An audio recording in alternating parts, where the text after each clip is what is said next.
নমস্কাৰ নিউজত ওলাই আছে সিদ্ধাৰ্থ শৰ্মা শ্বিলঙত আছে সি ঘণ্টা শ্বিলঙত আছে যোৱা ৰাতি ইণ্ডিগো ফ্লাইটত 606048 11টা 20ত সি এৰাইভেল হৈছে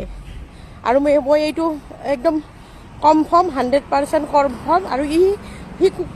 কুত্তা সি আছে এতিয়া গুৱাহাটীতে আৰু মই কাকো মই ঘণ্টা খাতিৰ নকৰোঁ মই জুবিন দাৰ ন্যায় হোৱাটো বিচাৰোঁ মই যাই যি বিপদত পড়ো মোৰ একো ভয় নাই ন্যায় হোৱাটো বিচাৰোঁ আৰু সিদ্ধাৰ্থ শৰ্মা 110% গুৱাহাটীত আছে আৰু যোৱা ৰাতি অসম পুলিচ CBI SIT এইবিলাক কি কাৰণত দিছে কওকচোন নিউজত ওলাই আছে এজন যদি সাধাৰণ নাগৰিকে গম পায় যে সিদ্ধাৰ্থ শৰ্মা যোৱা ৰাতি 11টা বজাত এৰাইভেল কৰিছে